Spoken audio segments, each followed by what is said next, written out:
camps at once, maybe. Oh, maybe that's what the Shadow Demon ban was for. Because Shadow Demon's great at stacking camps. Yes, that makes a lot of sense. Okay. Good call. Nice. They're going to try to rotate to help him. No rot denied. So 33 is trying to scout out these stacks now in the dire jungle. Joke's Keep on him. tabs on Moon. He's like, where are the stacks, guys? Like, what's going on here? I heard there were creeps available. Yeah, you can check the big camp. Yeah. He's like, guys, we got this game in the bag. They haven't stacked a goddamn Hook thing. bottom lane, gonna find Fada. Catching out the beefy ogre, goes for the quick TP. There is no dismember. He makes it out.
TNC Predator's turn to ban.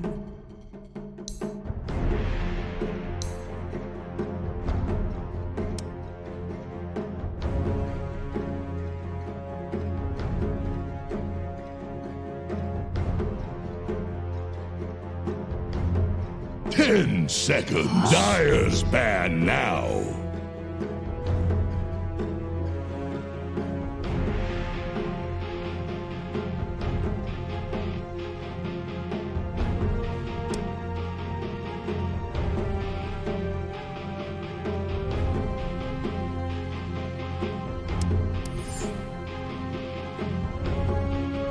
Seconds. 5 seconds remaining.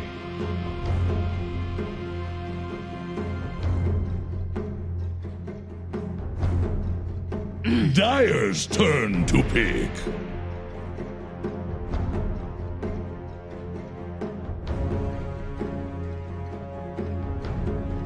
Radiant's turn to pick. Treant Protector.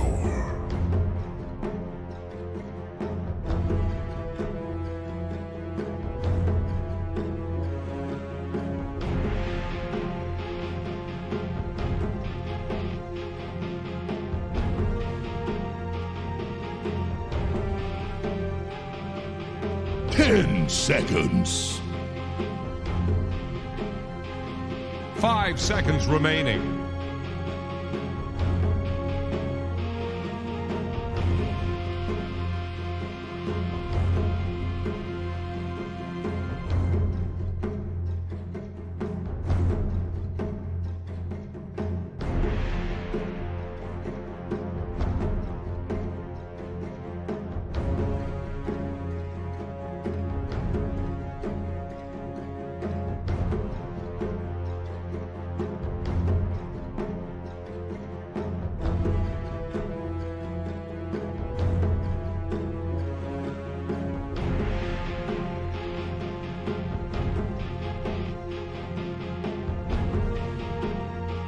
Dire's turn to pick. Zeus. Radiant's turn to pick. Drow Ranger.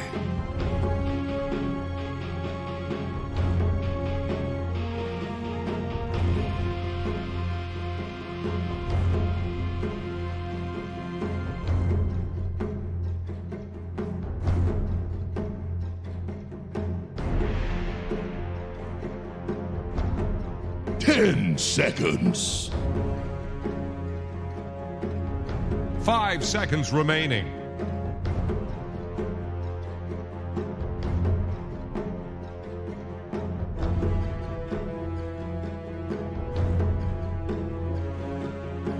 The Dire get a bad Beastmaster.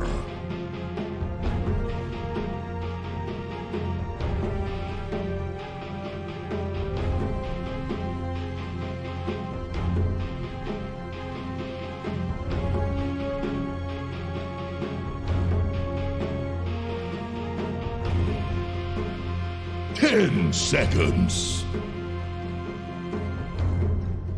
5 seconds remaining.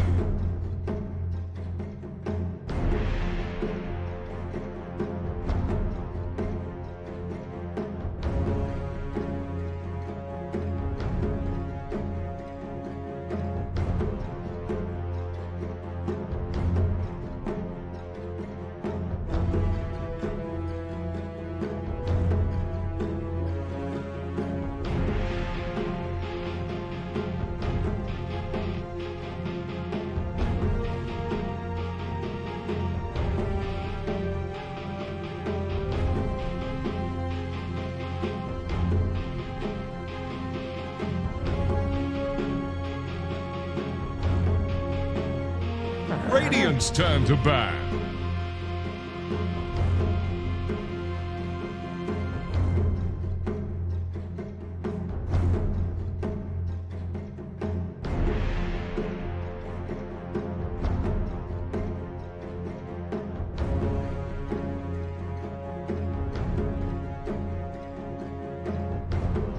Ten seconds. 5 seconds remaining.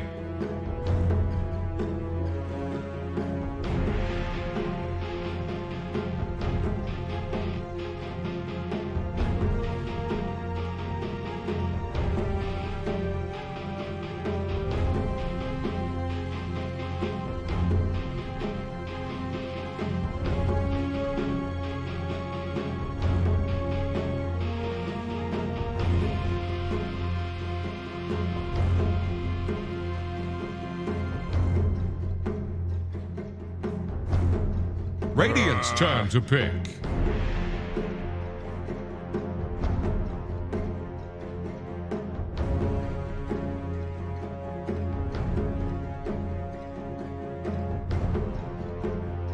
Dire's turn to pick.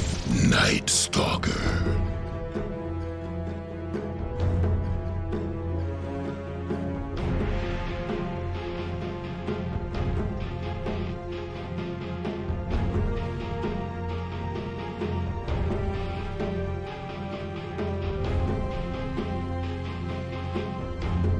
Ten seconds.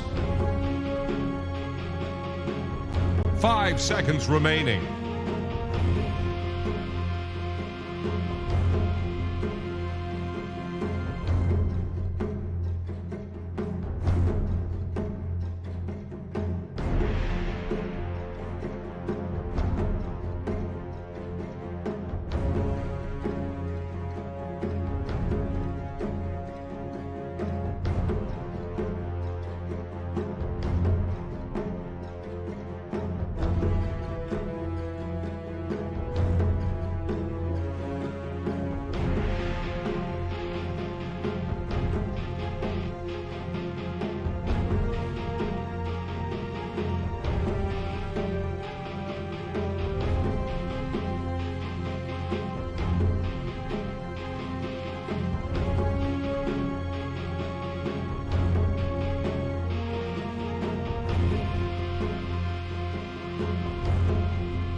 Enchantress. Don't you dare pick Tidehunter. Ha ha ha! What?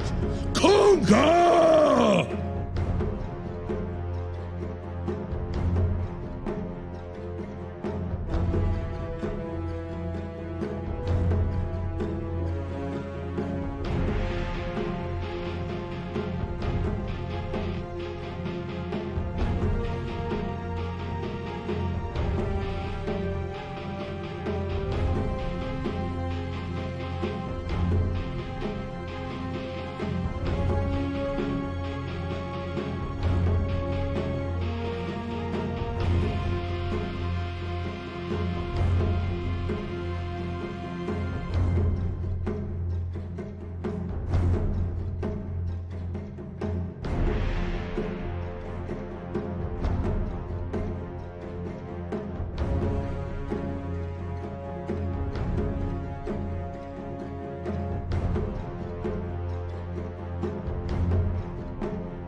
Just what I needed. Prepare for battle. Yeah, boy.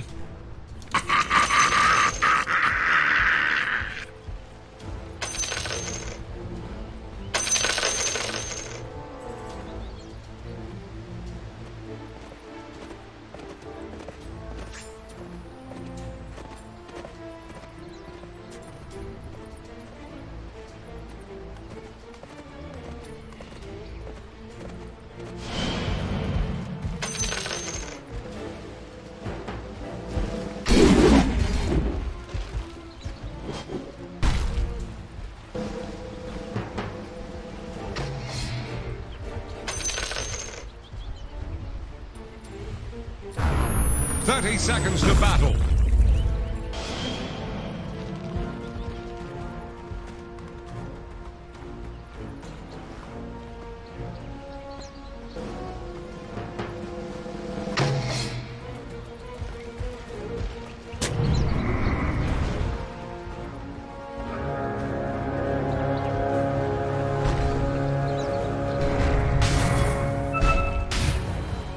And we're clear for running.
Will not thrive.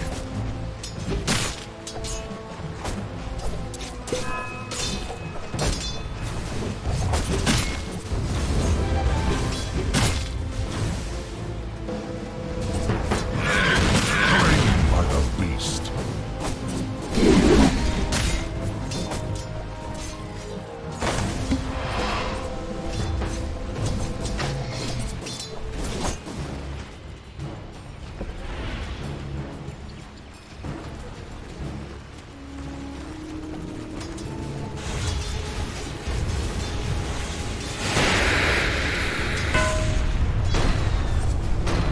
вскинется, и урон у него огромный, скорость атаки тоже пойдет. То есть инвокер под дровкой ему прям вообще хорошо-хорошо. Странно, что в принципе инвокера любит и EHOME. Zeus found him. Zeus with a 4 mango, so he's not afraid to spam with that lightning bolt of his. 3 might be problems here even. He's taking so much damage. One more Thunderbolt and there we go, he's dead. Lightning Bolt. I mean, you can't deal with that Elder Titan like that. You can't let him attack you so many times. He has the Astral Spirit and the passive, so he's dealing out quite a lot of damage if you let him get those stacks up. Top lane, KP might fall here. Nice. Yeah. Kinda. That course from Ain't 3 to 1 though, so actually very even CS wise now, but of course a good kill. Yeah, overall that's mainly because of creep equilibrium. Enchantress was pressuring him all the time, but at the same time pushing in the lane, so he was farming under the tower. However, the problem is if you're rotating with Shake so much, you have this dual lane on bottom lane with Drow and Tree, and Drow shouldn't have as good of a time as she had in that first few waves.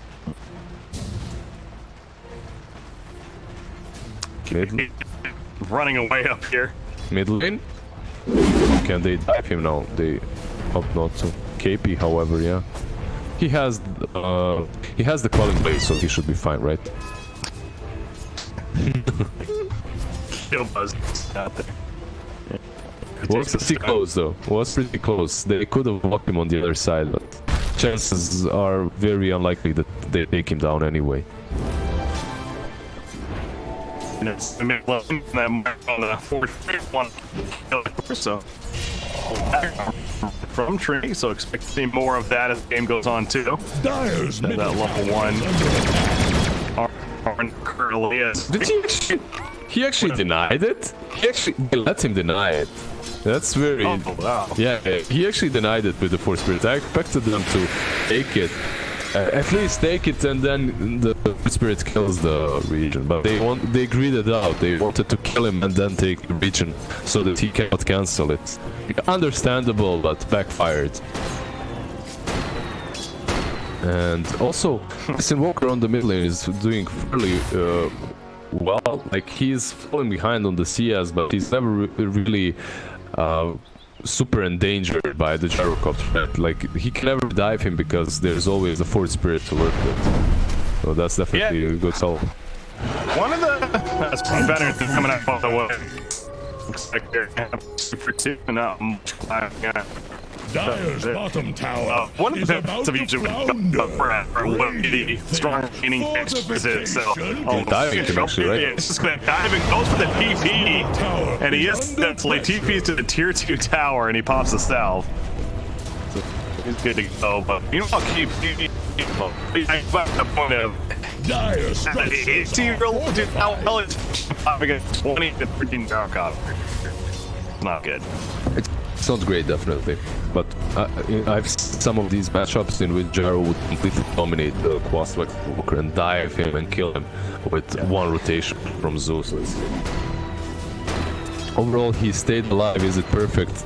Yeah, I completely agree. Definitely not.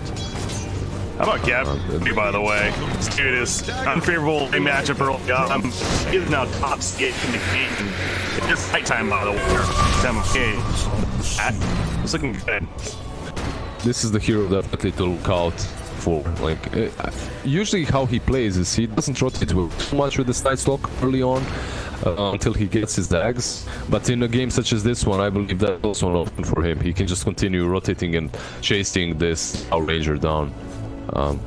On the other hand, like, I don't think they respect the power that he will have in the mid game on the side of EHOME, that is, because Enchantress, I believe she's building into a Midas. Yeah, that's a Midas complete for her.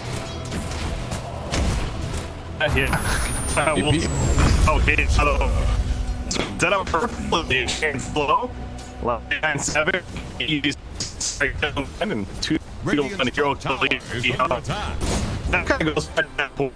I was expecting to go this because things are visible, so those are my best. talk about a great game right now. That would be way too greedy.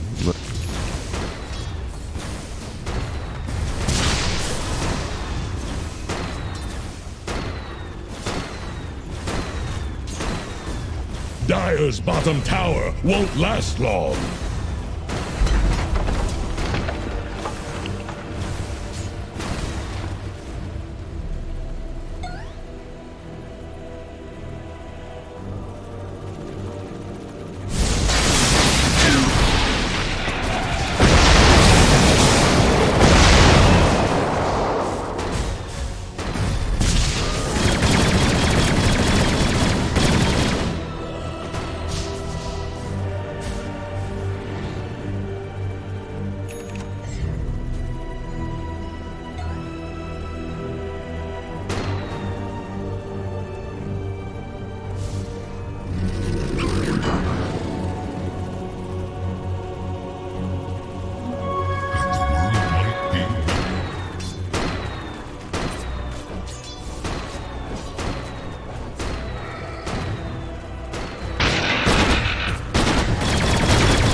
Does have a port to work with, but there's a centaur, so he's just dead. Yeah. Yeah, He's just Chamberlain right there. As Unstarkers has good coordination. Part of EHOME land that. So he's giving us permission. He's sitting on 1,500 gold. Nothing queued up currently. So I wonder if he's still thinking as well. I guess it is MDL, right? If you're saving up this much, at this point, I guess you might just as well get the MDL, get it over with. Have to MDL is hope for the best for late game.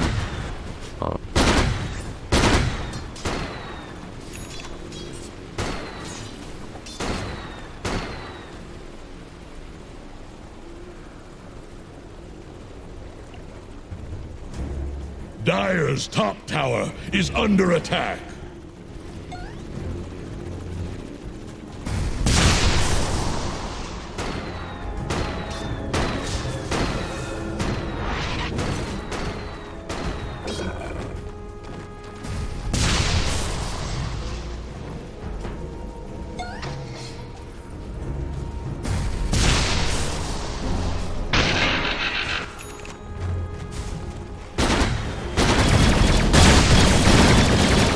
Radiant using echolocation? Dire's middle tower is drowning.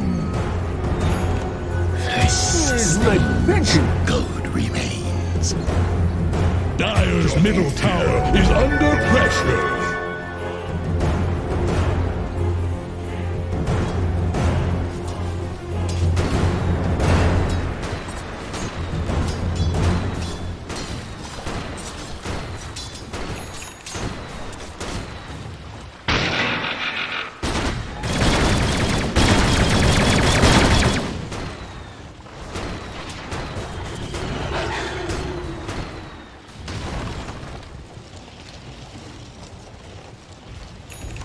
Dire's top tower needs some friends.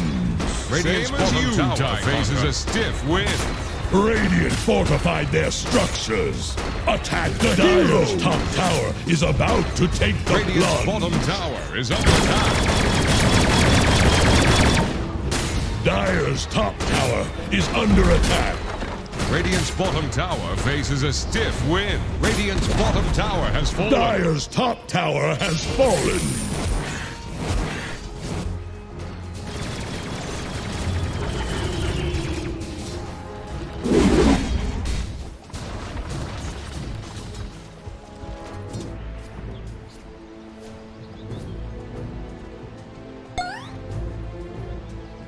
Mid game before he gets online, but it backfires. Like, you take a lot of objectives across the map, you don't close the game out, he gets admins and you lose. So they're trying a bit of a different approach with 2 MDLs. They're still taking objectives, but they're also making sure that they'll be able to scale fairly well too. So even though TNC, they have proven so many times that their Night Stalker is crazy good, they're definitely in for a pickle later on. Archie stole what he came to land first, dealing with the round. Push towers. That'll be a deterrent. And so good that you're able to push even though you have 2 MDLs, right? It's pretty legit.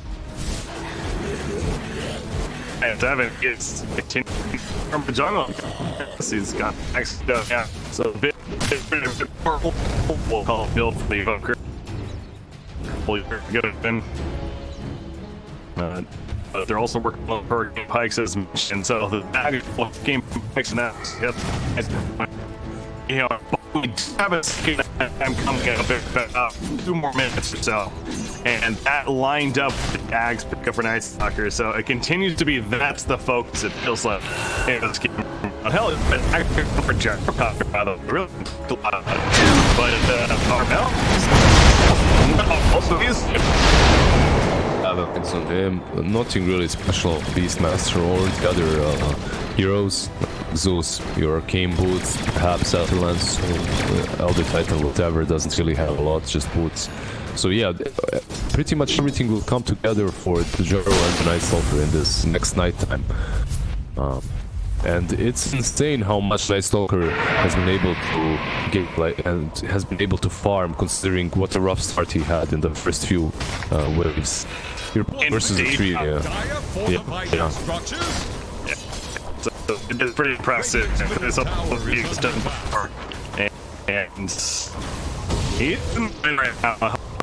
And the tower and they up at turning them up and they bought them too, but get mid up for now.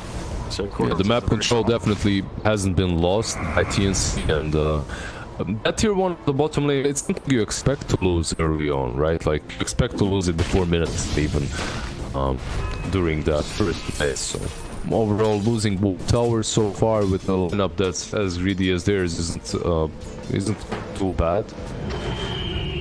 But considering there's 2 MDLs on EHOME, it's understandable, definitely.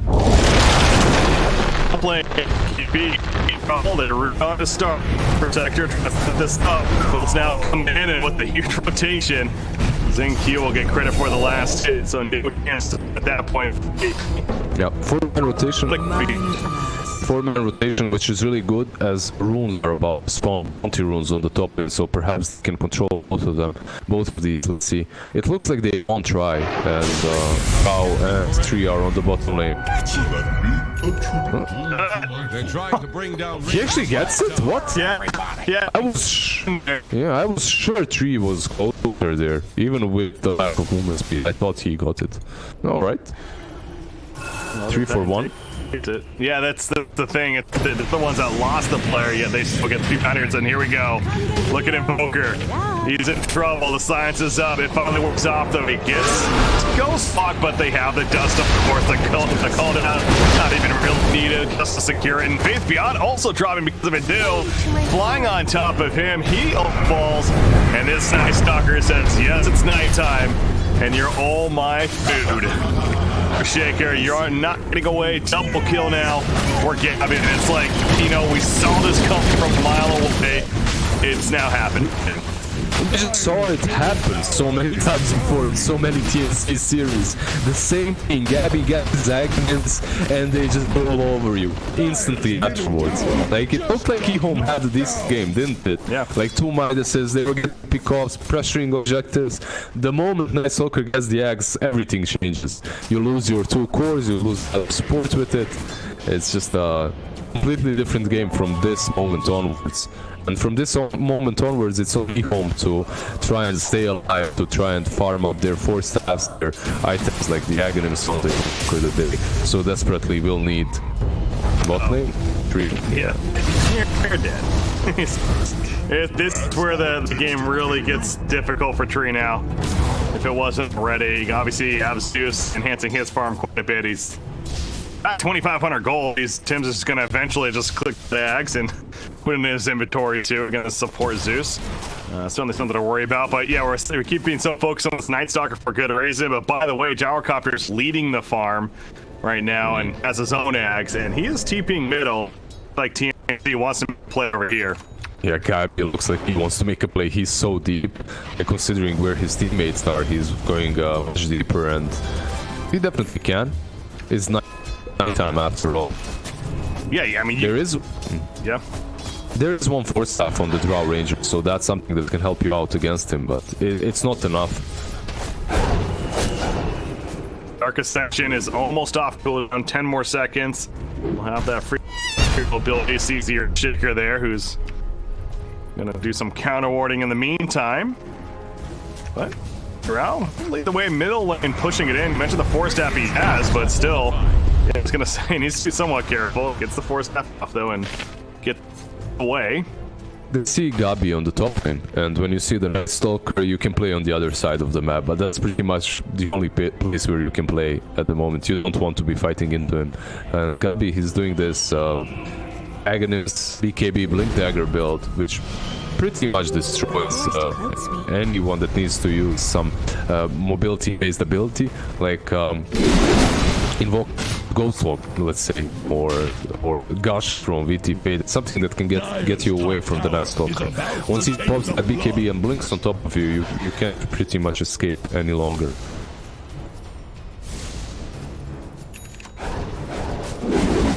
The axe finished on Invoker, so talk about some key items. Certainly one there for EHOME. And they do have these Midas continuing to work, so yes, it was impressive. We saw the 15-minute mark, and Gabi ran them over, got 3 kills, or at least for the team right there. But here we are now, a couple minutes later, not much else has happened yet. That's from the other side, we might have an engagement. Next on a march, a free kill for them. Find another time to get a little sneaky there. Gabi is a little too far. Yeah, the thing is, we've seen the Aghanim pick up by the Night Stalker, and instantly they got a couple of kills, but it's not super necessary for them to do that. Not instantly, at least, because what this Aghanim does to Gabi is it allows him to farm really fast. So with the Aghanims, you as Night Stalker can actually boost your farm quite heavily. It's a really team fighting oriented item, but at the same time it helps you out when it comes to farming to 897. Good tornado. Swole. It is not going to chase too much support near top. Yeah, is on the other side of the map, Zeus as well, so they decided not to go for that. Zeus almost has that X, by the way. All needs is the point booster, just about their 2-minute runes. And take from VT and just it's down here. I think that's a Blink Dagger with the bounty runes taken. Should be a blink for the Shaker too, right? So they have some extra initiation abilities on the side of EHOME. But BKBs are being built. BKB almost done. Night Stalker's thing can be set for Armel, as he's just like 1,000 short. Dark Ascension will go down for 70 seconds. It's daytime, so it's fighting right now. And we talk about how the opposition fighting around cooldown feels like one of those timings. If you're EHOME, or okay, Dark Ascension cooldown, it's daytime. This is daytime to maybe make a play, but they're not necessarily looking like that's going to be the case. But Drill's pressuring mid lane a little bit once again. Fall back. She's actually going in. Holds, gets it from a roar, and the follow-up. Is it going to be a bit of damage? Elming Mitchell connects, and down goes Drow. Meanwhile, top lane, they kill Night Stalker out, and they get the tower. So I think he certainly wins that exchange. Yeah, overall, you killed the Night Stalker, who you were so afraid of, and you slowed down his BB progression. At the same time, you did lose Drow mid. And it's the similar situation. She's also built into maybe they tip each other, and they're like, yeah, no, we screwed up. It's understandable. Both of these cores I think Drow Ranger might have screwed up a bit more going for that tier 1 on the mid lane, but I guess he expected the Beastmaster to be somewhere else. He just died so easily there. They actually didn't even understand why he's dying so easily and why he has no support around him, because if you saw the way Jaro was moving in and out of that, you know, like he goes in the river, uses the rocket barrage, but then moves out a bit like, wait, this is a trap, right? Yeah, Zeus now with the X finished. So that Nimbus Cloud online.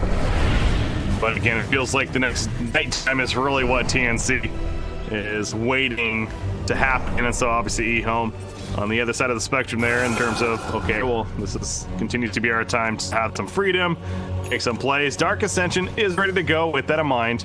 And the BKB is not finished yet, but almost has it. So speaking of Gabby, about 300 gold away.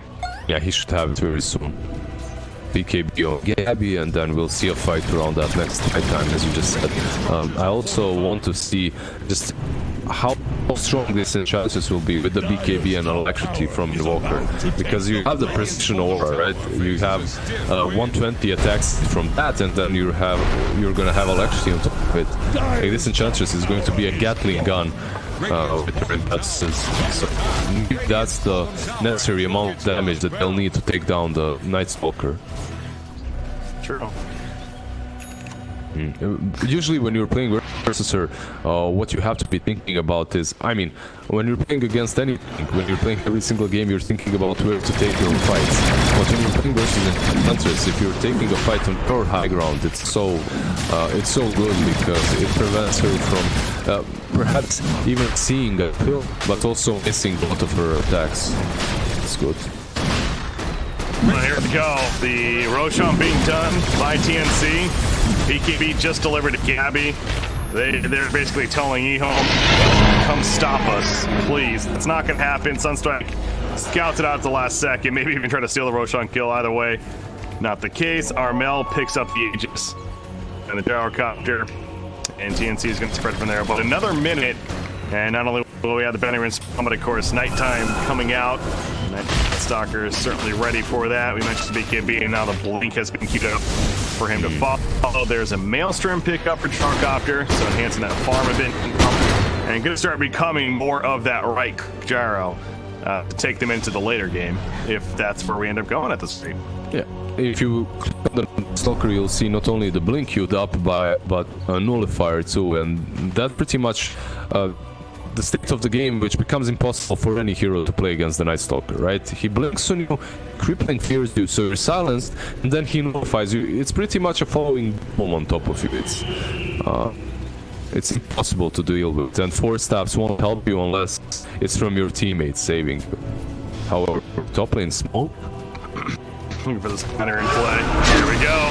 Enchantress are gonna jump. Not the easiest to kill. It's the magic. Is it there with the BKB? No, it's not. And Drow's also gonna hold them off. Look at Armel still wants to go in. Armel's gonna die because of this. The Aegis now popping Gabby. He's in now, however. Another BKB. This one on BT faded. He's gonna have to TP out after, which he'll do. So the only death ends up being Zeus. On the Radiant side, who died elsewhere, of course, they just kill as well. 897. He has the dust. He sure does. He caught him with the dust. 897. He might fall here. He might be the secondary target to fall. Since he does take down one bounty on the other side, though. Hey, he does get taken out. He mentioned though March also getting picked up. Backlines, however, from EHOME. So they're doing a good job of still making numbers happen. Why almost getting the jump on a Gyrocopter, but a little bit too far as Rao and Enchantress were in the area. So yeah, that's Enchantress. It feels like it's probably the worst target to jump here if you're TNC, and kind of played out that way. Radiant's top tower is she only survived because she had that BKB, right? And she did the 10-second one, so another fight. Shaker. Nimbus Cloud is down, but not hitting anybody. Now with the root on top of Night Stalker, despite the BKB, cannot chase. So they do kill Trudy. If you're EHOME, you're fine with that. You will not be fine with the death of Enchantress, though, and I don't know if it's going to happen. We'll see. The heal's coming from the attendants. Does have another BKB as well. It's not even necessary. Gonna hit by the homing missile. And we'll just tank at the tower, so... Gabby had that blink, he could pounce on the Drow and the Enchantress at any given point in that whole fight, but he knows that Xingqiu is around there somewhere, lurking with the blink and the Echo Slam, so he opts not to do that. Instead, he's just like, alright, let's just fall back, let's just farm this out, let's just wait for our cooldowns and our spells, so after that we can fight again. Super controlled and disciplined maneuver from him, definitely. Considering he's a nice stalker, I would have jumped. I would go ham right there, like, with that blink dagger. Felt like a prime time, but not the case. And you know, especially with the lineups here, and more so on TNC side, I am shocked right now. There's only 19 kills in this game combined. Only 9 for TNC. At 27.5 minutes in, and have 9 kills with this lineup. That feels very low of what it should be. I think what usually top players and lower tier pros don't realize is just how important it is to have a solid formation around your cores when you're playing versus such aggressive heroes such as Night Stalker. The way Drow and Invoker are farming basically allow their team to play around them and prevent TNC from making any super aggressive moves. That's why every time they go on and Dr. Sword and Drow, they perhaps get 1 kill, but they lose 1 or 2 in return. And that's why the number of kills is like this. The game is much more passive than we expected. Totally. They're going for another one. Enchantress, you mentioned she's a tough kill, but they got shot with the Primal Roar, and she could not beat KB this time. And no supporting cast nearby to help her. But she's out for 50 seconds, and this is opening now for TNT. Because I'm making a play with it. They have Dark Ascension still ready for Gabby. You got EMP Tornado Tunnel from him. He's just trying to delay this as much as possible. Drow will also run in to assist, but Drow now caught by the Stomp. Caught, but they have no mana on Night Stalker, and it's very deep, so they can't really go for that. Also, I was talking about the formation, but the fact is, if you are playing with your supports, you're playing around Invoker and Drow, and then Enchantress is left alone to press the lane as far as possible, and she pressed it a little bit too far. She pushed it a little bit too far over there, and they punished the Enchantress, as she is the one that's able to survive on her own if she's able to pop that BKB. Sadly, Fate Beyond was able to do that there.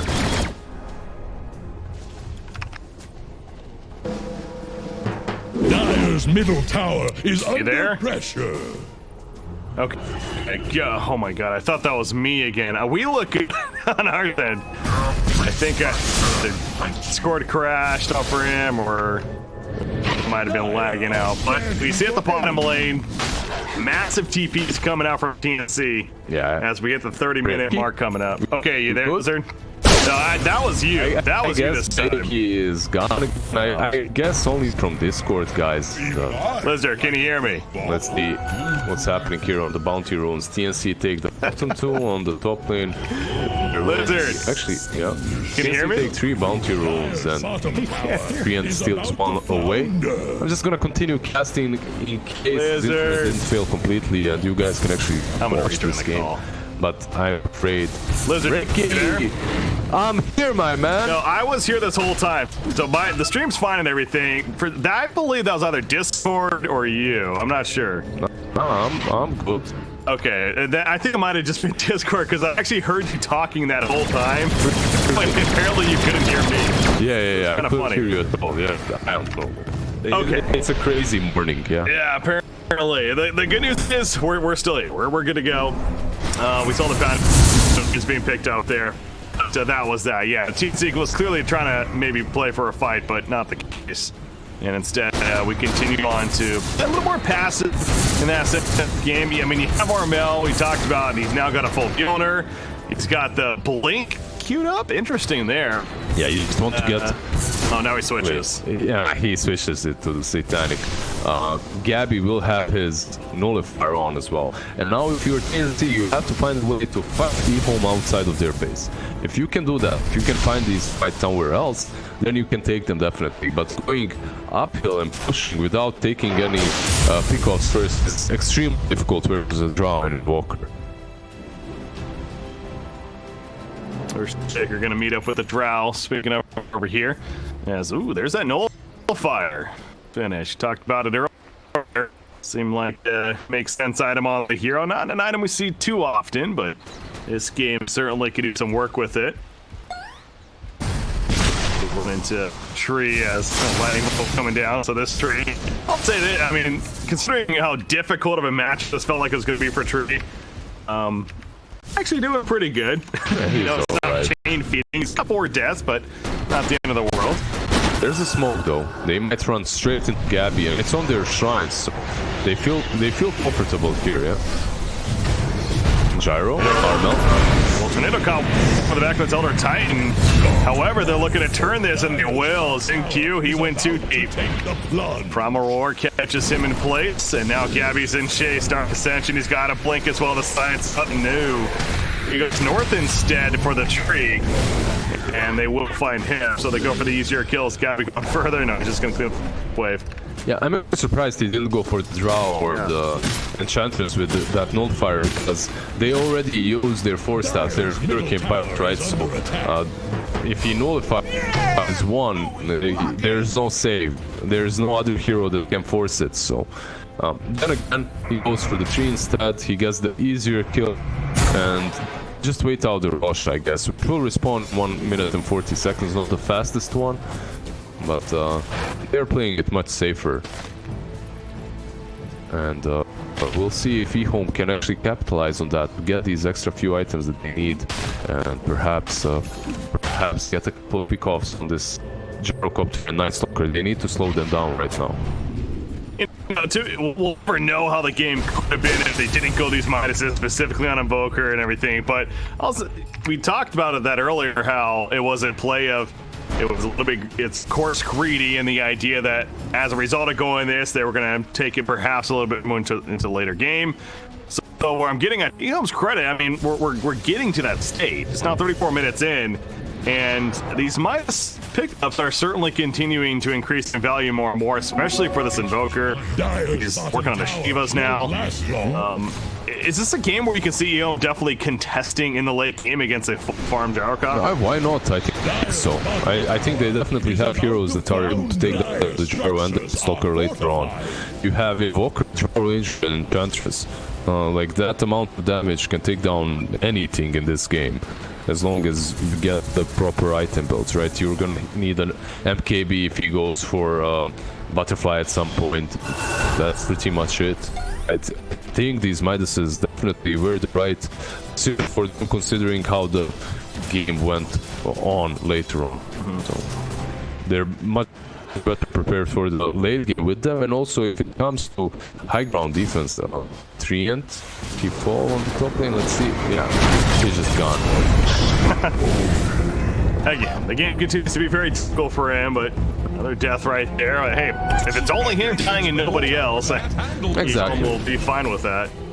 If you're in position 5 like that and you die and you pretty much force every single hero of theirs to rotate in, that's good. But the only problem is Rosh is up and nighttime is there too, so Gyro goes straight into the pit. And this is looking like it's going to be a very easy Roshan for the side of TNC. Not only the Aegis, but of course the Cheese as well. We also see a Lotus Orb on Beastmaster, so he is playing that full utility Beastmaster with the earlier Vlad. Lotus Orb. I'm thinking about a 4-staff next. Sunstrike. Okay. Well, there you go. Nice timing there from A97. Gets the kill Invoker. However, he's trying to get away from the Stalker. Eventual 4-staff comes out to help him do so. But Gabby's not done yet. Gabby's still thinking about going to MVP Fate. It could be the next candidate. Have to be KB. He's certainly going to come into play if he does. Up, and here we go again. Double silence on top of several heroes. The BKB followed by Baited. But down goes Tree. Has buyback, by the way. May come into play. He's in 8 at the rest are going to run for EHOME. They'll be fine. So instead, focusing on the tower. Look at the bottom lane. Meanwhile, Shaker putting a little bit of pressure on the tower. Yeah, there's a problem for KP there. He jumps in, but he can't really roar right on. There's Lincolns on Drum Ranger in the end, just forces himself to roar. Treated Protector, which they do take down, but it's not really a major target. So what do they get? 2 towers in return? Well, ThinQ is split pushing the bottom lane. Overall, EHOME, I think they retreated fairly well in that situation. It could have been much worse for them. And you can see this blue line coming from March instantly. Take this tier 2 or don't even take this tier 2, just run straight top, because that's where they will try to get out and get some farm. BT faded on Drow Ranger has did a great job as well. Second overall in the net worth. It's a little bit behind the gyrocopter, but considering the state of the game, very impressive. Especially considering she's the only 4 on the team with the Hannah Midas. And of course, with the way she can flag farm, doesn't need it. Top lane, they want to catch her. Night Stalker's coming in. Uses here as well. Okay, the Nimbus Cloud coming out, gonna force the BKB. And I do not believe they have a Primal Roar. They have, but she has Lincolns. So just Lincolns, yeah. Lincolns and BKB. They needed to pop the Lincolns first and then force her to use the BKB, but unfortunately that didn't happen and she runs away. Let's use the 1 BKB charge. So that's pretty much a decent victory for them, and they smoke up. They're going in again. Oh, this tree though. This tree will expose them, and Gabby's like, damn it, I want to kill you now. I mean, they'll do that, but again, that's kind of a minor victory for EHOME. It allows the team to see where the others are at. They can now play defensive accordingly, and that's exactly what's going on. In fact, screw defensive, they're going offensive. Gabby gonna be jumped, Cataclysm comes down, but the follow-up wasn't really there. The best at the good force. Got to see Gabby now. He's back in. Here comes the Astral Spirit as well. Gabby taking chunks of damage from this Enchantress despite the BKB. I'm gonna be somewhat careful, but VT faded. Ain't tanky enough. No buyback. And no 19 buyback. seconds without the drought, yeah. All right. 4 seconds. That is quite a while. In fact, Earthshaker, he's going to make his way out. Or Enchantress being run down for the gyrocopter. Look at the attacks from Gyro, by the way, with that Mjolnir. And down goes Enchantress for 70. So suddenly, I guess they overstepped right there. TNC, the good reaction to counter, I suppose. But man, just when we're talking about the bait or the sacrifice for Tree and how it's going to let them play defensive, not the case like this. Yeah, Tree basically is very necessary for EHOME in these fights because of the overgrowth. I believe that's the necessary control that you have to have. Shaker alone isn't just enough. Tree? Yeah, speaking of Tree, he's dead again. But does have overgrowth, getting ready to go, but 2 cores still dead, both Enchantress and Drow. What is it really gonna do? Invoker can just keep throwing abilities at you. Gabby though, since I'm tired of your spells, I want to kill you. We'll do just that. Has a buyback on Invoker, but this could be the beginning of the end. It's a lineup that certainly has that potential that just snowballs of one big fight. And that's what they do have Ancient Drow coming up in 5 seconds. So I guess Invoker will back as that happens, and they'll try to put one last fight.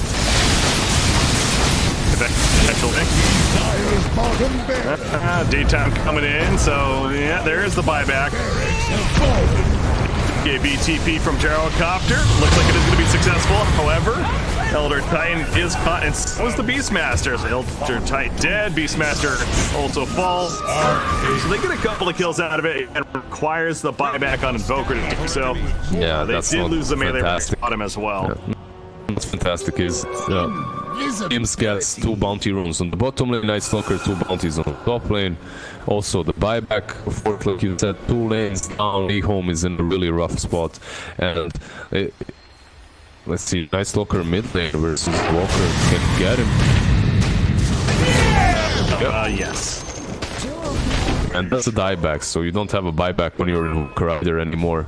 But you know, it's EHOME's mistake to try and fight the way he did. Like, Shaker going in aggressively around that shrine is the one fight that TNC needed. TNC needed just that one fight and they're done. I mean, they've been playing really well overall in this game, and partly because of them that didn't work. Like, they went back very well. They baited out the Shaker and the Cataclysm, and then they moved back in and just cleared up EHOME. But then again, if you're playing versus TNC, you have to understand just how mobile they are, and those kind of mistakes will be punished. Yeah, suddenly the kills have added up. Daedalus finished on Night Stalker. Okay, this is one of those you take a screenshot of these items and you're like, guess my hero. Yeah, It would be very difficult to guess. I guess the Blink and BKB kinda gives it away because of BKB agonists. And partly Nullfire, but Daedalus is just like some next level right there. Some mind games. And Gabby with Daedalus will be able to take down that Invoker in a few hits, especially now that he's going to find a double damage roll. I saw this and I'm like, oh, did he go the attack speed talent? But no, he didn't actually do that. He still goes the Dark Ascension cooldown at 25. So that's what I find most interesting about it. But either way, he certainly is going to be putting out plenty of right-click damage. He doesn't have a BKB inventory. That could be problematic. There's a stun. But the gem trying to help him out. Cannot catch Earthshaker. They TP out. Over here, it's a dead Zeus. Let's do Enchantress and Tree. And now they gotta run. I think Tree needs to sacrifice himself. Yeah, just realize you're gone. Help Fate Beyond get out. Oh, Roar is there. No Lincolns on Enchantress. No buyback on Enchantress as well. Lincolns, yeah, but no buyback is probably the worst thing. It's 90 seconds without that bench. No gold for the buyback actually, and they can just pressure the high ground again. I think like the biggest thing that EHOME has got going for right now is the high ground defense. They should be really strong at it, but sadly they choose to fight outside of their base time after time, and because of that they're 2 sides down at the moment. Just look at that damage. Yeah, it's all enemies, especially the Lackey throwing it up, but it's not going to be enough in the end. They can't keep our counter in place. At least for the kill, but they won't, so they will deter the push enough for now, and 40 more seconds for Enchantress. Get her back up, so it's like a game where EHOME can continue to kind of hold, but it's like the what end, really. Exactly. If they had another side, perhaps it would be a much more even of a game, but at the moment they're 18k behind, and it's a really good question that you just put, because they can hold, but when can they just get out of their base and pressure and push, right? Because the moment they're on the low ground, it's so easy for TNC to fight. And now they'll have that Aegis, Cheese, and an Aghanim. I wonder who they'll give the axe to. I guess Mark, right? Like KC or Mark. Yeah, it's Mark. You get that spell immunity when you're casting Echo Stomp, and it's really the best Aghanim Scepter out there, but I mean, yeah, it was like 2 options. The other 3 already have their Ag, so. And you don't want to give it to Beast Master because of the roar, right? Like, we're just gonna bow them away from Night Stalker. It's almost counterintuitive there. Yeah, certainly. Just give it to. They would have preferred a refresher, I think is the point. Either way, they get the axe. You know, a spell immune while casting that. There's the good news. Speaking of axe, you got. This is plenty to be in this game. Enchantress is trying to get one of her own. Drow. Okay, Drow swift for now. He's actually got the bridge now queued up, but had one earlier queued up. But the point is that they're just going to continue to kind of sit in the base and shell with it. Again, they would love an X on Train Protector, especially with how DP is right now, but that's not going to happen. There's no way he's even going to get close there. It's pretty much all about TNC and how they managed to get a couple of on the top lane. Well, that Nullfire was a bit late, actually. He blinked onto the Invoker, but didn't manage to nullify him on time, and 897 does survive that aggression from Gabby. But considering he had that level 25 and minus 40 seconds Dark Ascension cooldown, nothing really of big value was lost for him. 275 cast range picked up by Zeus at level 25. He's also got the refresher, by the way. Yikes. Yep. I think this high push is actually possible for them even without getting some pickups. Considering they're 30k ahead and they have this double Nimbus when they start pressuring, I guess they can go YOLO, right? And Night Stalker just comes in from behind. still, it does give EHOME an opportunity to come back if they really position themselves well on that high ground and they manage to take down Gyro and Night Stalker. I say Gyrocopter actually had 9,600 gold. He just spent a little bit of, so now he's only at 8,000 gold. Only at 8,000. I see. Yeah. He's going for that AC, for some utility for the whole team and armor for himself. Well, interesting. But, like, you don't really see AC on Gyro often. Yeah, I was gonna say Night Stalker actually is going AC as well. He already has a Hyperstone, so miscommunication, perhaps. I'm gonna assume so. Or he might turn that into a Moon Shard, to be fair. Night Stalker just hasn't changed yet, but... Nah, he has the recipe flying over, so... yeah. Eventually that'll get communicated, I'm sure, as Gyrocopter hasn't really done anything towards the AC. Again, he could still use a Moon Shard himself. And of course, with the Yags blessing on, so... still options there. Just... all that gold he's making. Of course, Divine Rapier is also something to think about too for a Gyrocopter. Now, when you're in the lead like this and pushing in, it's probably unnecessary, but maybe. I think he just bought a Basher, by the way. Yep, he got the Basher. Oh, that's a Lotus Orb. What? On a KP, and now comes a Sunstrike, and now KP's in trouble. Oh, he stunned himself to lead to a death. That's awkward. A lot of BKBs were forced out from EHOME, so they still have to be careful, but considering they took down Beastmaster, it's TNC that are going to retreat even with that Aegis. So, yeah, this is the power of EHOME's lineup, and I actually expected them to utilize this a little bit earlier, but nope. They tried to fight and they outside their base and they lost two sides, but now that when they do fight on their high ground, you can really see how strong they are. This Evoker is using the Ghost Walk to scout things out, see where they're at. Somebody had a gem earlier. Do they still have a gem? Night Stalker had it, but he gave it, I believe, to Beastmaster, and he dropped it. Yeah, I believe he dropped it outside. It's in the fountain right now. Okay. Yeah, Beastmaster actually already has another one on him, so it's good to go once again. But until he's up, they won't have it ready to use. And Booker, also almost level 25. It'll be interesting to see what he gets. A game like this where you're trying to delay as much as possible. Tornado cooldown does feel pretty good, but we're defending Black also has value. And there's the Aegis reclaim, so enough stalling by EHOME to force out another reclaim. Doing it. It feels like it's like, and it's easy for us to say. It's just like, come on, they can just group up as 5, go in, double Nimbus Cloud, etc. But it's understandable that they're a little scared. It's quite the tournament they're playing for here. It's pretty difficult as well. You're playing versus Invoker and Drow. The high ground push is never easy. It's a good item to pick up on the side of TNC would be a bit late to help them out. But we'll see. Yeah, Gyro is getting there at least. He has. I believe he has it completed. He just needs to send courier. Oh.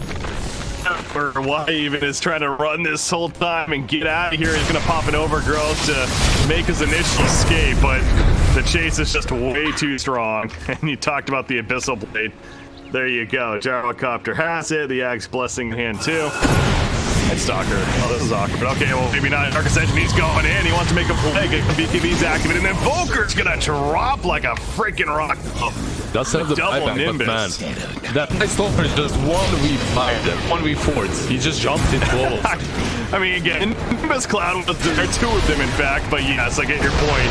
He was certainly not afraid, and for good reason. And Volker will buy back. And that's now time to fall back for TNC. Yeah, pretty good play by them, forcing that Invoker buyback. Now they have a win condition, right? All you have to do is you have to catch this Invoker and kill him. If you manage to do that, the game should be over, as he has the buyback. It was much simpler for them than I expected it to be, but yeah, Night Stalker just manned up, jumped into all of them, and killed off Invoker. Invoker continues to be so close to level 25. I'm gonna try to counter right here with his Earthshaker. Of course, understandably very scared, as you pointed out. He's in a spot now with no buyback, so death on him could very likely be the actual game. Drow Rangers managed to pull up 7,200 gold. So Drow's gonna buy something and could get the Silver Edge, could go a different direction. We saw the Ag she had queued up earlier too. I guess Silver Edge would be cool for the passives. It's not too bad. But I don't know, I'm just wondering, maybe some more. It's basically for the. It's more for the passives than anything, for the break, than anything else. But still, maybe some more damage on her would, I don't know, be better. That Aghanim would be also cool because you could use the Aghanim's Blessing, right? So you'd basically have an extra item. One big item that I'm actually excited about is Enchantress's MKB. That's super important in this match because once she has that MKB, she can solo down the gyro. Even though he's tanky as hell, if he's hexed up, Hurricane Piked by the Enchantress with the electricity, he will die in a matter of seconds. Yeah, did get the 8% impetus damage. Level 25. Yeah, we really can't overlook the Enchantress. That's a really fair point, actually, especially with the Drow synergy of that precision arrow taking effect.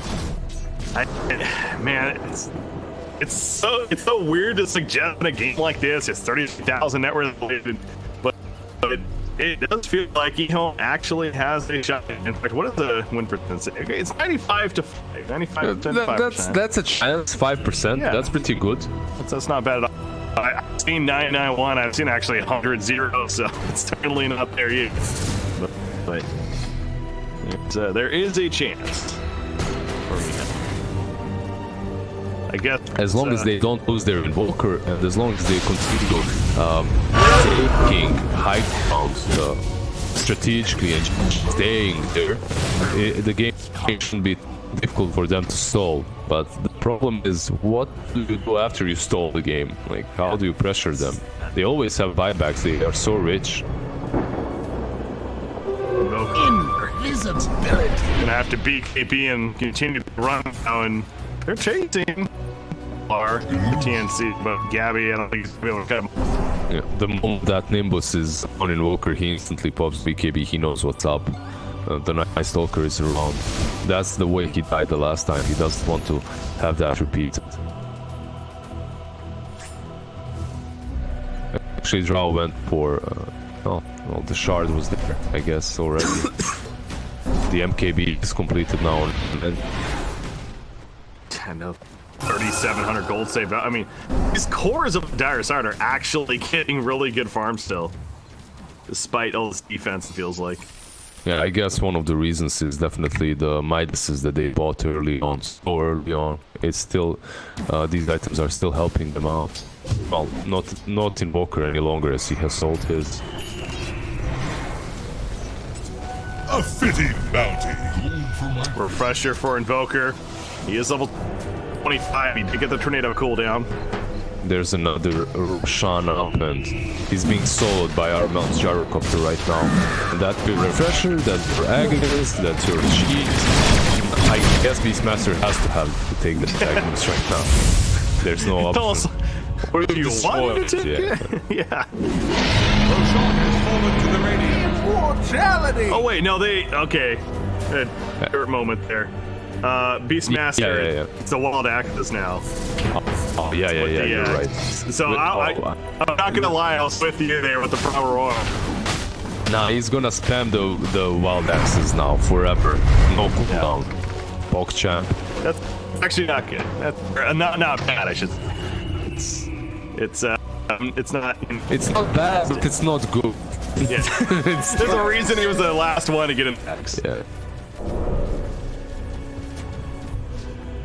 It's, what else is there to this game, really? It's just this continues to stall for EHOME, and you're playing in a major $1 million tournament, the winter bracket finals for Group A. Just game one, but still very important.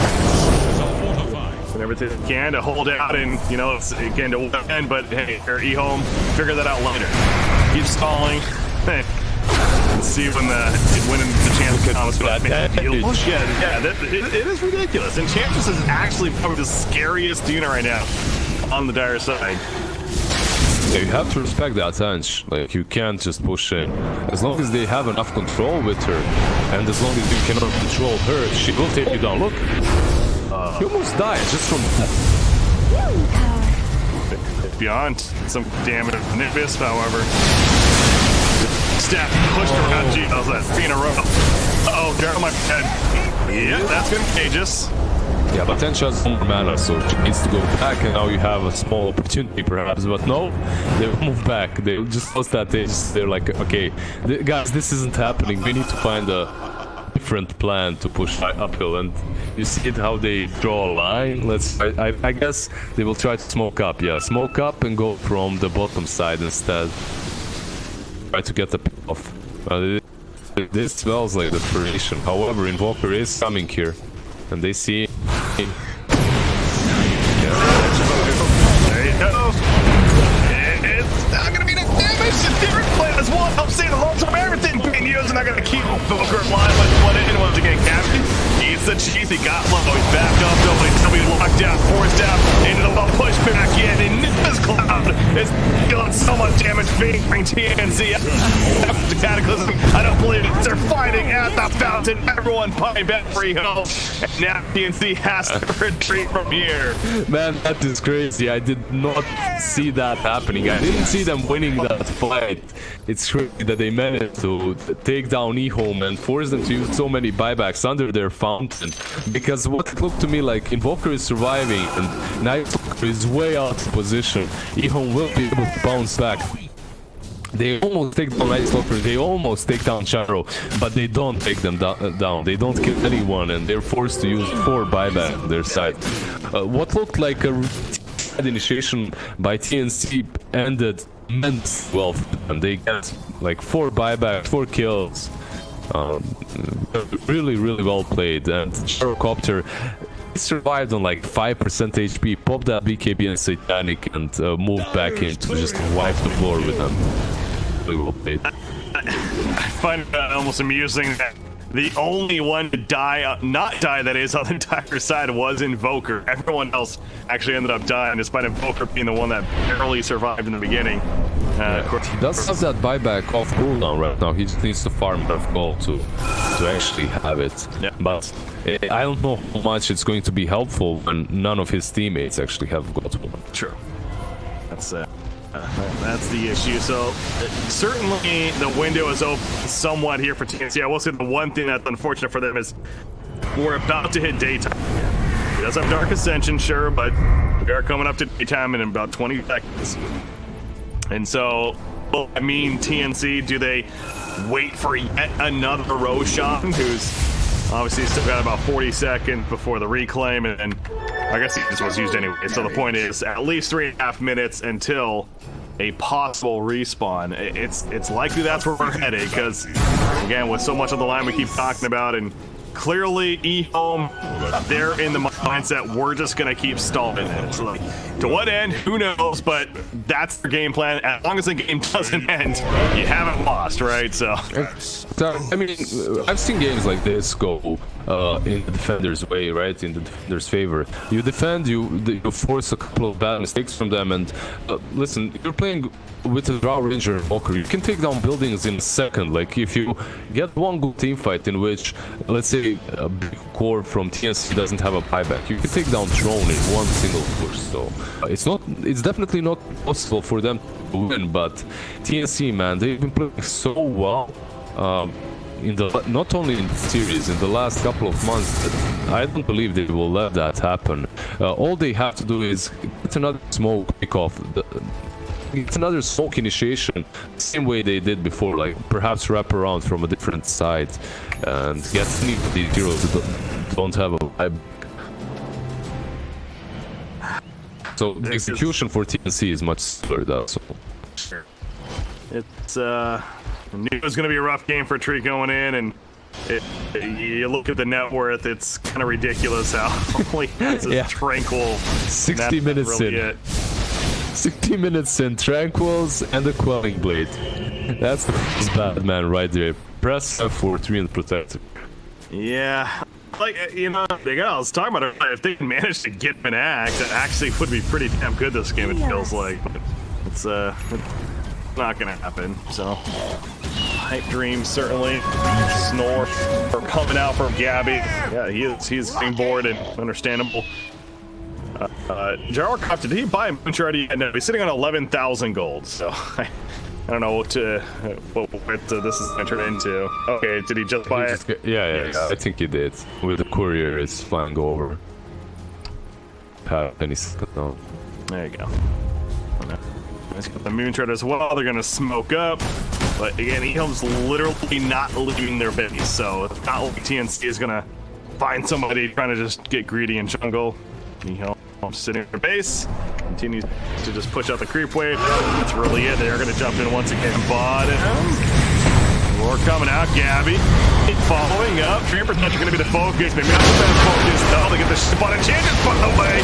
Who's melting? And she's dead for 2 minutes. No buyback indeed. BT painted. Look at that damage coming out, but it's not enough. Carmel able to tank it. In fact, Ethereal is not gonna save her either. And she is dead too. Then no buybacks across the board. And there we go. Finally, GG's home. TNC nearly a 70,000 net worth lead, but it took every bit of it of holding as long as they could. It said and done. It took them a lot of time to take this game, and see they played like really well. They played one of their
That's that didn't sound plausible at all to me too, but to each his own.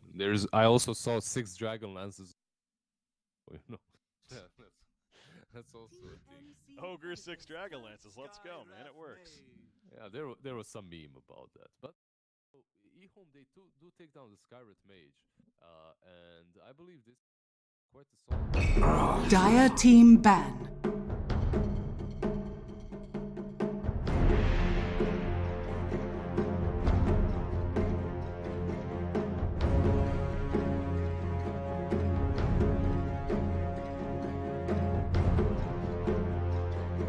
Everything they could to prevent them from doing so, but in the end, TNC was able to break through and gain the victory. They didn't ban the Night Stalker break. They did not, is what you're saying. Okay, so did they pick it They again? didn't ban it. I mean, Not yet. if you're TNC, they didn't pick it in the first stage, I guess, so you don't? You go for something... You know what, like, when you're TNC, pretty much at this point, you're feeling so comfortable no matter what you do. They just won 3 games in a row, and they've been winning for quite a long time. They're feeling themselves as monsters. So let's pick up an Earthshaker. Let's try something a little bit different, at least for today. Try some different strategy. Let's check out if it's only the drafts that are making us strong, or actually, you know, we're just gods. Maybe that's the way. I mean, that's one way to think about it. As, okay, there's the Kato. You mentioned that was a 5th ban last, or a 6th ban even, last game right there. But EHOME's not going to make that mistake again. Classic combo and Kato Chaos Knight, by the way. But I was going to say my opinion is more of a Earthshaker. Is also a bit of a takeaway from EHOME, considering Faith Beyond has now played at 3 of their 4 games today, and has been looking pretty good on. Oh no! No! That's a good combo. No, not like this. My heart, my soul, my thoughts and prayers for everyone on EHOME and their fans, because Earthshaker plus Morphling Band, that's a scary team to play against. That's just disgusting. That's just filth coming from TNC, that's all. Hey, what's more disgusting, though? I mean, Kato Chaos Knight's also pretty... You know, that's a good combo. Shaker Morphling is just much worse. I'm gonna shut up now, yeah, that's stupid. Kotal is definitely a problem, but Earthshaker plus Morphling, man. You know what? It feels so good when you're a support and the Morphling jumps on top of you, followed by Earthshaker jumping on top of you, and both of them hit you for like 1500 HP a piece.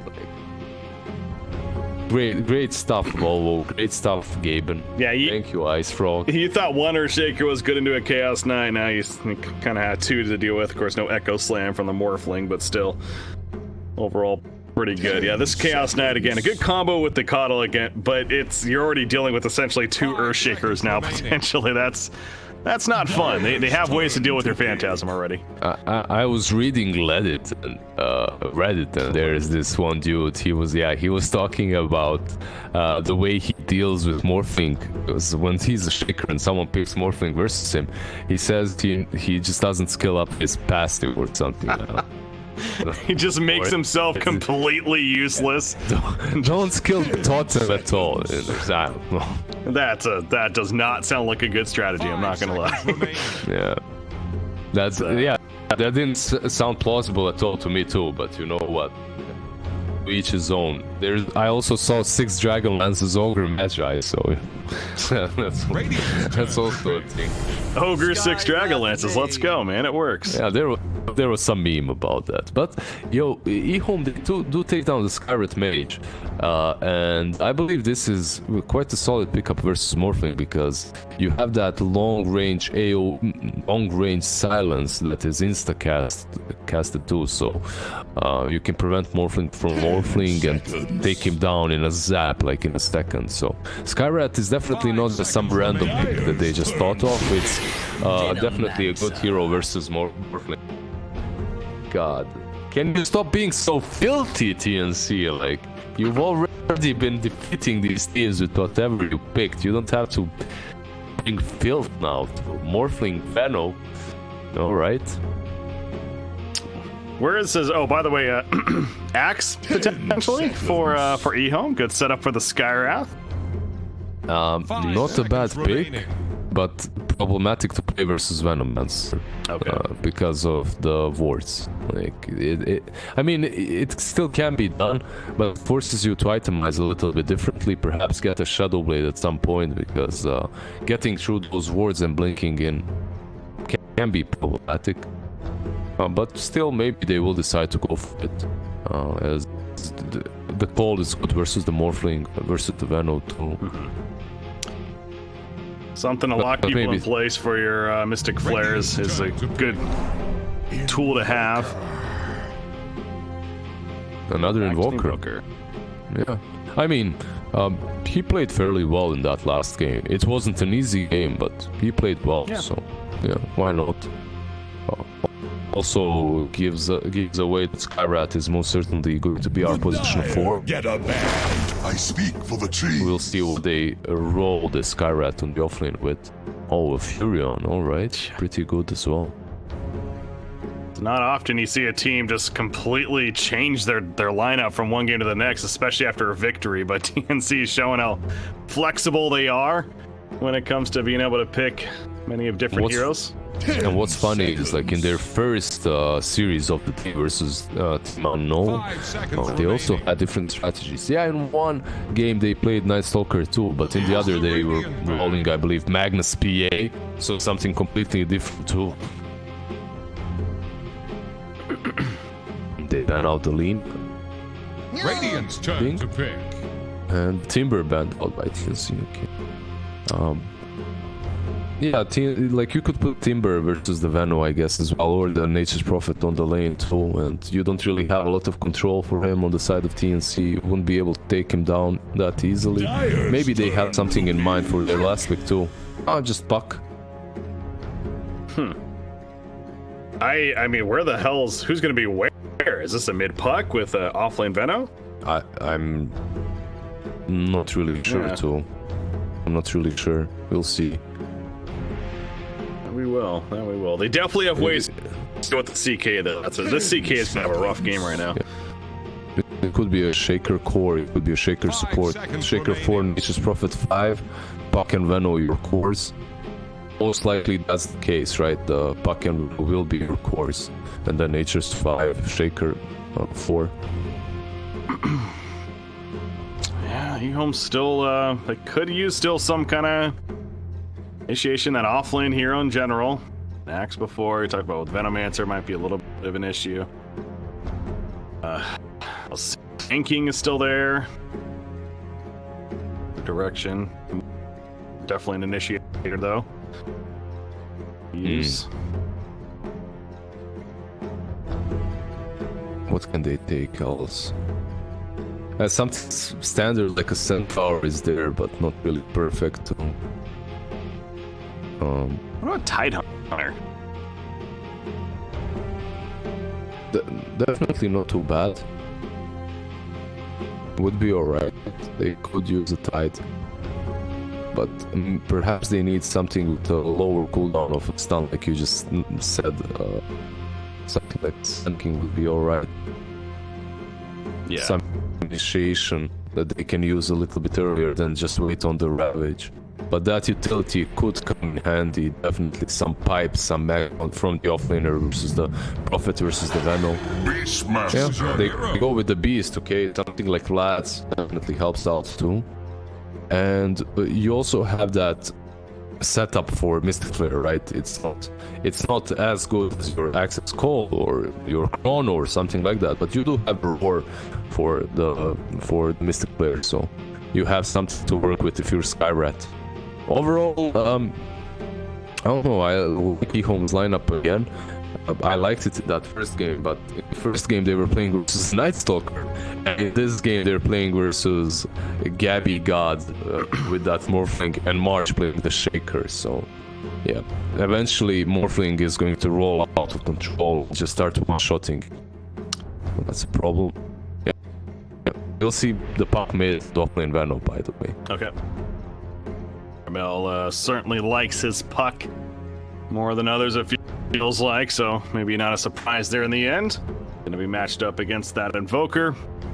Yeah, I go back to this is EHOME's lineup overall feels solid. The one issue is that Chaos Knight though, and how much freedom is he going to have this game is would be my concern. Even with the BKB, it's not necessarily freedom as far as moving around and being able to make plays here. So yeah, especially because you will be playing versus that Venomancer early on, right? Yeah. And, you know, well, I gotta think this has to be a Quas Wex Invoker this time, right? Like, Spirit Vessel's really good, and in general, they could use more control.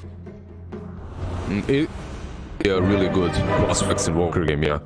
But it's their preference in the end, right? They do need Quas Wex to create space, to just roll with Beastmaster while the Chaos Knight comes online, but perhaps that's not their plan. Perhaps Knight faces and starts fighting. Let's see what they go for. He didn't skill anything just yet. Prepare for battle. But I agree with you. I think it will be Quas Wex. He's keeping us guessing for now. I mean, the fact he didn't level up Export for Sunstrike is probably pretty giving. Yeah, already telling. You might wish to retract your last move. Good luck. Have fun's coming out initially. Nice little tips as well. Open people up with Dota Plus. Early ward from Kato, which was spotted, or at least somebody's pinging out the mid lane. As if something's going on here. Look at this Kato, by the way. The tree! One more. Got it. Got the tree, got some experience, but I think what EHOME is doing that I really like is that they're sending Chaos Knight on the offlane and Beastmaster on the safe lane. I think Chaos Knight versus Furion plus Venomancer would get crushed, and sending him on the offlane versus the Morphling might not sound like the best idea, but when you're covered by the Skyrat, alright. It shall be duly noted. Yeah. Alright. Yeah, he was up here. He put the sentry down as if he was trying to counter ward himself. But he got caught by the fissure on the wrong side. And that was a whoopsie moment, so gives up first blood. Yeah, just like that. I mean, Kotls are very fast, but at the same time, if you catch him, he just dies so quickly. Has what, 500 HP, that's super easy. And Armel is feeling himself pretty well, right? Oh yeah, it's first blood, and that bottle eventually gonna come that much quicker. He's already able to finish the null talisman. So yeah, this it's not only that, but again, you're dealing with a Quas Wex Invoker. This Invoker's like, kidding me? This is already not gonna be maybe the most fun lineup or matchup here. So yeah, he doesn't have a lot of damage on that Invoker, and now he has to play versus a puck that has an advantage. It's not an easy lane at all. Still bottom lane this time from the beginning, though. It's a try versus try lane as Gabby's protected on the Morphling. Able to get his farm. You got Chaos Knight on the other side, though, so it does set up the 1 versus 1 top. Veno versus Beastmaster. Interesting matchup there we have. Yeah, on the top lane, Venomancer might have a slight advantage. On the bottom lane, though, it's where the fun happens, right? Like, it can go any way. And Moss right now is taking a lot of beating, but yeah, he goes back and solves up his phone. That's Ring of Basilisk is on Tim's currently, playing the Nature's Prophet, so that's something else that the Radiant team is able to benefit from, the early aura. Yeah, out of here, and you see Chaos Knight. And some right clicks. Somebody's gonna die here soon, it feels like. Everyone's softening up. Level 2 is gonna hit soon. Yeah, it's all about the region and how you force the enemy team to waste it in this first couple of waves. It's basically the battle of nutrition. And after that, once someone is low enough because they didn't have enough tangos or salve, you pounce in, you go in for the kill. I think one advantage the TNC have got here is the fact that they have Pims with this Fury, so he is basically a free courier at any given point. He can go back, get some region, get the items, and bring them back to the lane. Pretty nice to have. Looking at this mid lane matchup. Armel right now 12-5.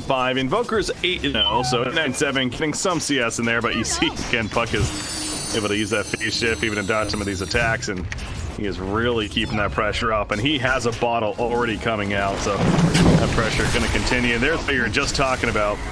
Nature's Prophet actually teleporting back to base, comes back in, hands off some items to Morphling, so essentially playing a courier. Morphling. It's such a huge thing for him to be able to do that, because it pretty much creates this stable lane that you don't have to win, but you won't lose it, because you will always have nutrition, you will always have resources to heal yourself. Radiant fortified their structure. And that's all they need pretty much. He is really deep here. Takes a tornado and pop the illusion, so he's not necessarily going for a kill. He's just really bodying 897 right now. As apparently Tim's goes down at the bottom lane, but Armel might be going for that kill. It's not going to be enough damage to make it happen, so clearly keeping 897 at bay. Back to the bottom lane, now Skywrath being chased away. Yeah, they were able to get the 1 kill down here on Nature's Prophet. Mid lane. Oh, he dove the tier 2 and he might fall for that. That's not very fair. Oh god, the Colts nailed initially. The bottle charge is a miss uphill also. And he stays alive. Yeah, maybe 897 would have chased, but he saw the Furion spamming the pulse on top of him, so he decided not to go for that. And Armel is waiting for the bottle to be refilled, but he misses the wrong. He misses the rune, and Tips is the one that picks it up. Yeah, at least Tim's was there to pick it up. He teleported in, he grabs it, happens to be Invis, and now heading bottom lane. VT faded by the way, able to pop a salve, so he will be good. In fact, March is going to get turned on because of this. Even checking to see where he was at. Ends up going down, faded though, manning up against a Morphling, blinding light pushback.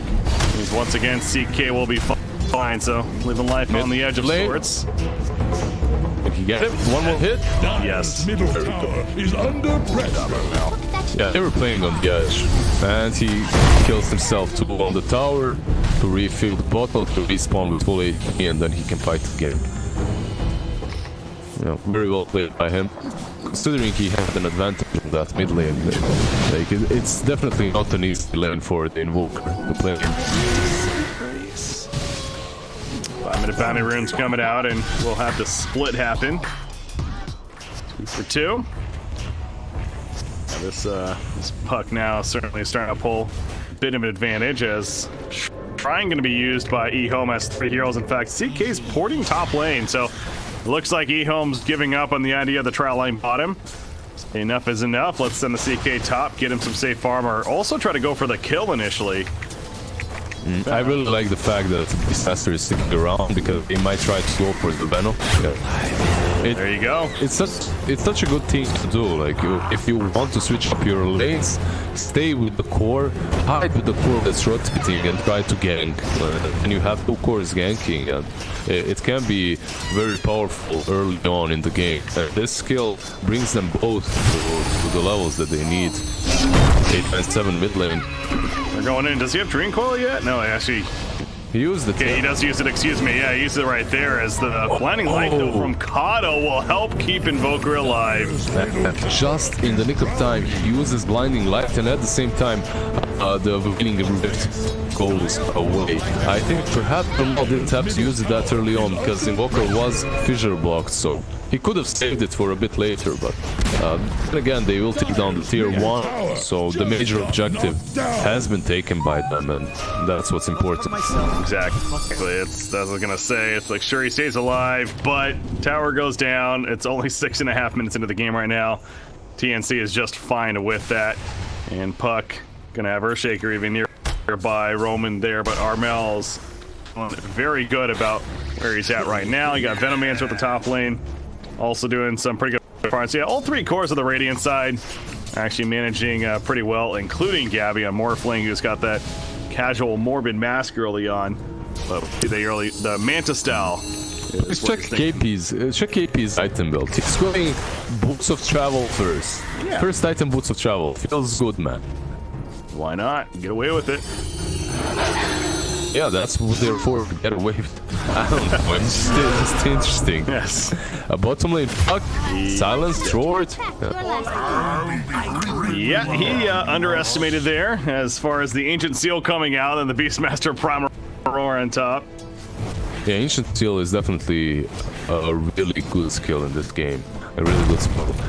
Versus the Morphling and the Puck. It can come in handy. Top lane Venno though. Same as you, They get him? He's got those bots coming. Gonna pop Salve. Block with the ward, or at least try to. Somebody else is here. That would be the Skyras. And now definitely are going to collapse on top end. Look at that big hit with the Chaos Strike. Yeah, ZQ has had a pretty decent game so far. 2-0-2, 2 assists, 2 kills to his name. At level 5, minute 8. And he's, I believe, going for that ATOS, which, like, ATOS already tells you that he doesn't need any setup for that Mystic player. With the ATOS, with Ancient Seal, he can kill off Puck and the Morphling if he manages to silence them before the phase shift or before the morph. I believe it's a pretty good Skyrat game. We should look out for Zinq. If he has a good game, he can definitely make the difference as a position 4. Invoker heading towards bottom. He's planning to meet up with the team to make a play down here. Looks like they want to go for something. KP is the one down here right now. You see Venomancer has those bots finished. Is just trying to protect this tier 1 tower. There's Prophet coming in. However, James. And there is a 9-7. And Tornado EMP. Cold snaps, but not going to matter. As far as Tim's getting away, at least. Yeah, they were thinking about it. They were thinking about diving, but with the shaker there's no way. He just prevents them with the fissure. And this is also a problem for EHOME. If you want to be aggressive, if you want to take objectives, you somehow have to take down KP. But he's just spamming his wards, his bananas around the tower. And you can't approach him. Look at Fate Beyond. He's doing like a really good play. He's going all the way through the trees. Look. Yep. I love this. I have to say, I love this. If it works, though. TI winner, baby. It's not going to work, though.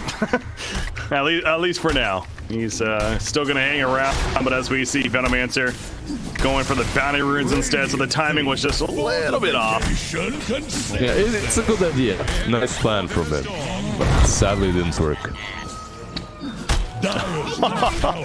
VT Faded actually destroyed, or excuse me, he went for the bounty rune and it was destroyed right in front of him. As over here, Tim's gets found. Yeah, Skyrat. Q solo. No Mystic Flare even needed right there. Yeah, that's a solo kill right there. And there's Puck with Invis on the mid lane, but he doesn't want to really go for them right now. But with the will, perhaps he can go for Invoker. He's gonna go for it. Drink Coil, it's ready. He's not using it yet. That raindrop helped out 987 was. Better not to. Hawk comes out of the bottom lane, and here comes VT Faded. They do catch up to Venomancer. March is there for the fissure. Gonna try to block with his body as well. The Enchant Totem. And he allows KP to get away. Faith Beyond actually ends up falling as Armel rotates in. He also saw the Wrath in Nature coming through. On top of that. Yeah. VT Faded does manage to get out, so he can continue farming, but whenever you play versus Morphling and Shaker, you feel like you're on a clock, man. And if you're EHOME, there's a reason why they're diving this tier 1, why they're pressuring TNC so much, because they have to do something. They have to start taking some objectives before Morphling gets online, before he has that Lincoln's, or actually he's going for the Manta eggs, alright. Still good. Manta eggs, just get those levels to turn into the Shaker once he has the Enchant Totem leveled up. That matters there for TNC strat, and again, you got a hero like Puck, especially with the success that Armel has had earlier on, can certainly open up that space for the Morphling. And he's going to try to find a kill on a Coddle at the top lane. No, he's just going to push it out instead against Keeper of the Light. But Blink, once that happens for Armel, certainly that much scarier for EHOME to deal with. I was also looking at Invoker. He didn't have anything queued up for a while, and I was like, is he really thinking about going the Midas here? But no, he is going to go the Spirit Vessel build, especially being the Quas Wex. Yeah, it's definitely a good pickup. I'm wondering if we'll see something similar on Venomancer, like a Vessel. I see that item, like every time I see Venomancer right now, I see a Vessel picked up by him. But then again, I don't see a lot of travels as the first item, so you know, maybe not really KP's item of choice in this game. We have a smoke from EHOME, Fipian and ZinQ. They're moving in. You can take down Tims, I guess, but not really the best target. Yeah, it's one of those, like, okay, I guess we get a kill, but exactly, they didn't want to invest all this time in a smoke just for that. In fact, they're not even going to get that. Tims is a little too slippery there, apparently. Manages to get out, gonna send the treants in to scout the information, and sure enough, will find them. So you see the line being drawn. As mid lane, have a clash here happening. Joker up front, Coddle. Gonna run uphill as well. Will-O-Wisp is ready, so haven't seen it used yet. Certainly could be a play. The MP of the Venomancer will prevent him from spamming any more Plague Wards, which is pretty decent, but I don't think they'll be able to just pressure this tier 1 any longer. However, the bottom tier 1, VT Faded has used his ultimate, and this should be a dead tower. Yeah, they're just gonna give it up. A little surprising for this composition of TNC, but I guess they got a little too distracted. Yeah, they take him down easily. He tried to basically port in, summon the trees and attack the tower, get some chip damage done, which he didn't manage to do. He didn't port fast enough after he saw the port coming in, and Roar catches him. So they lose the Furion, and they don't really get a lot out of it. They just get some chip damage on the tier 1. TNC gonna try to get some revenge maybe at the top lane. As there we go, Morphling jumps in, morphs into Invoker. It's fun seeing that. Throws out the tornado. Detection, yeah. Oh yeah, I assumed that they were gonna have detection, but you figure RML may be the one to carry it. Not the case here though. And now, turn chance? Not really. Missed the tornado himself. Is about to take the plunge. I guess they had some miscommunication there, because tornado isn't really the spell that you want to use at all, as you have Skyrat coming. So, and Skyrat was hidden in the fog. So if he manages to use that ancient seal, Puck is pretty much as good as dead. So tornado will just mess it up in any way. 50-minute battle run. There's a Will-O-Wisp. Earthshaker running uphill, only to die. So that's caught in a trap right there of sorts. Good bounty rune control from EHOME. And they managed to get 3 bounty runes. I believe they're going to get it. There's still one over here on their side. Yeah, they should get that last one too. 3 bounty runes for EHOME, 15 minutes in. That's a pretty decent win for them, as that should even up the net for it, as TNC is just 1k ahead right now. Not really too much.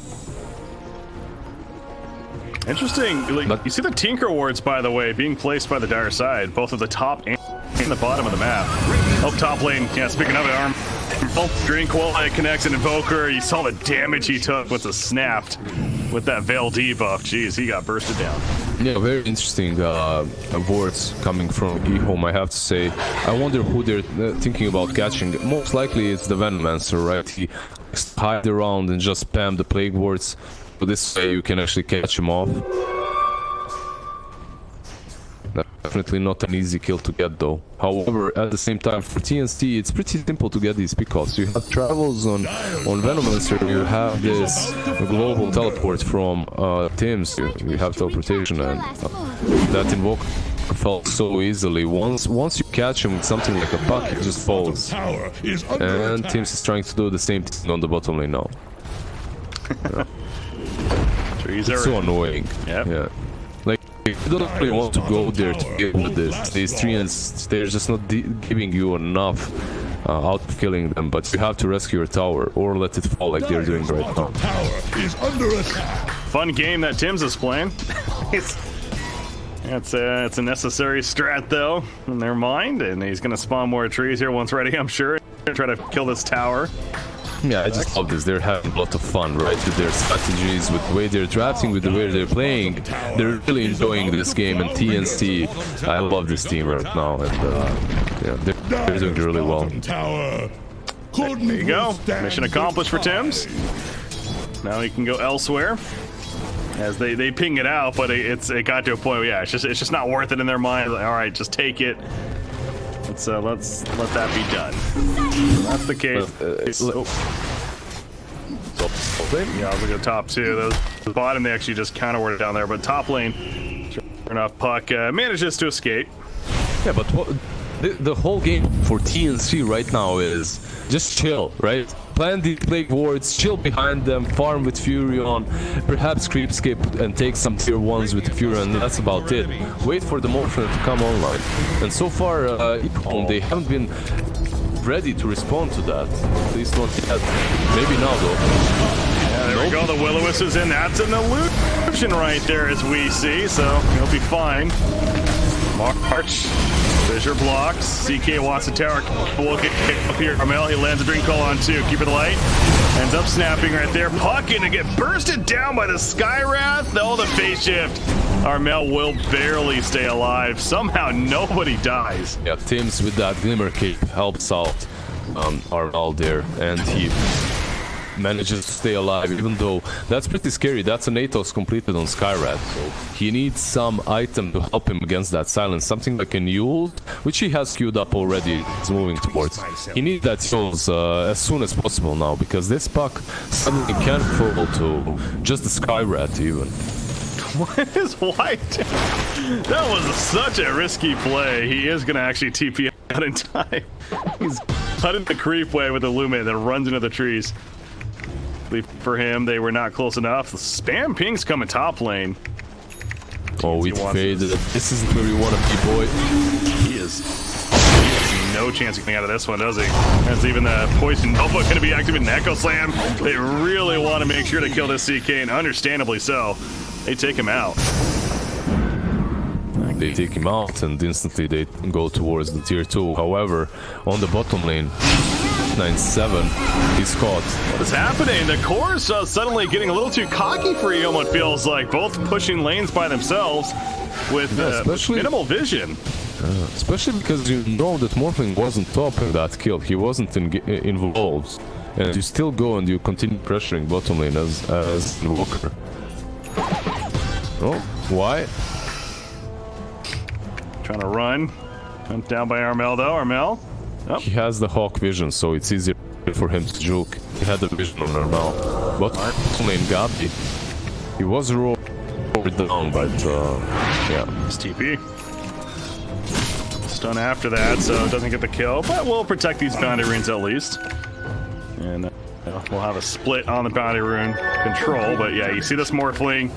It's getting closer and closer. Top net worth in the game. I don't understand the agonyms on Morphling. Like, why does it give you so much range out of everything else? Like, it's crazy how much range you get on these spells. It's just ridiculous. It's pretty strong.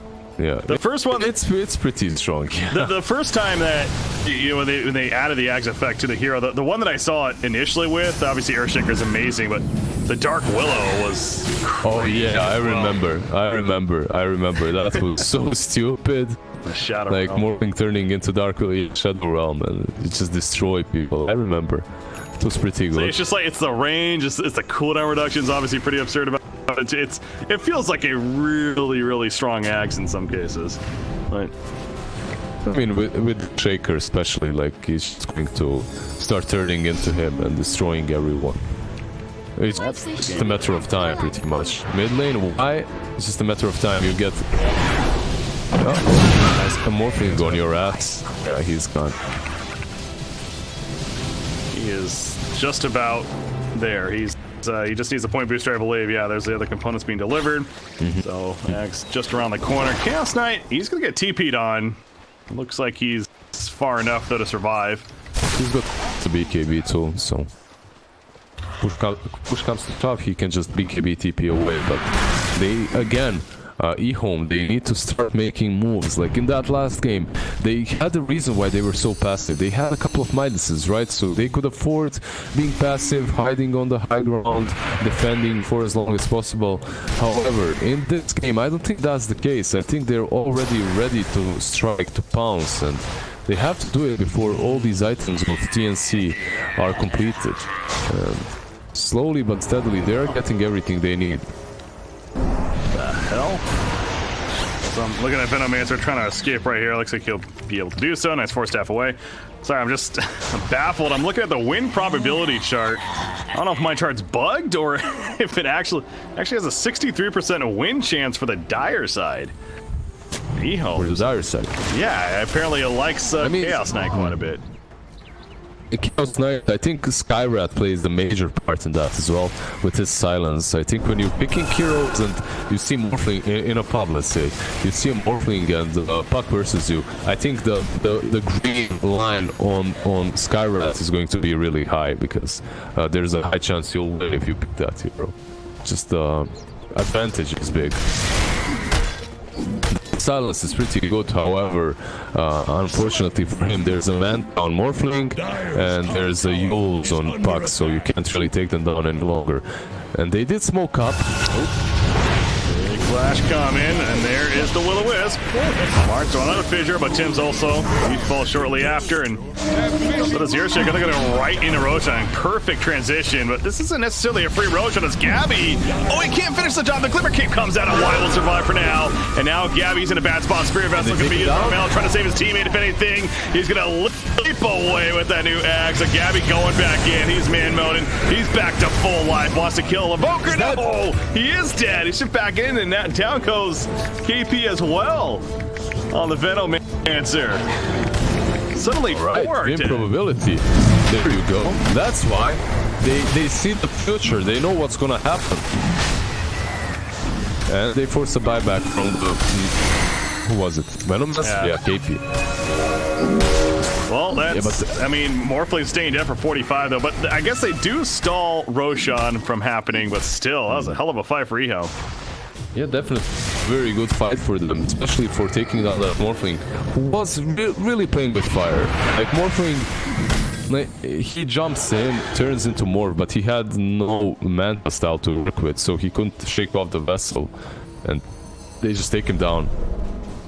Tims barely survives here. Yeah, I saw that Sunstrike.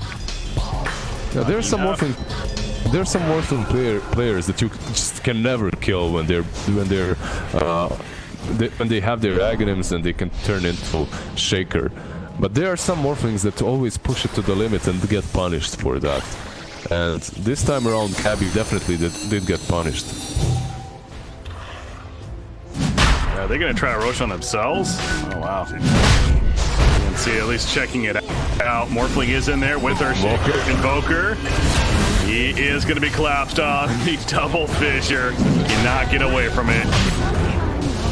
He's out for 40 more seconds. Does have a buyback on Invoker if they really want to stop this Roshan. Beastmaster nearby. Beastmaster gonna get jumped though. Carmel's chasing Faith Beyond. Teleport coming in for Ninja's Prophet as well. There's the buyback from Invoker. By the way, Kano got picked up by Gabby meanwhile. So this is still 4 versus 5 now. Faith Beyond. Up comes a Mystic Flare though. And Puck will fall. Puck buys back immediately, and here's Gabby jumping in the back lines as I'm taking out the Beastmaster. Waveforming for the burst damage of the Adaptive Strike and a triple kill for Gabby. Much cleaner this time around. Make it an ultra kill, he says. With the fissure, give the man a damn rampage. VT faded.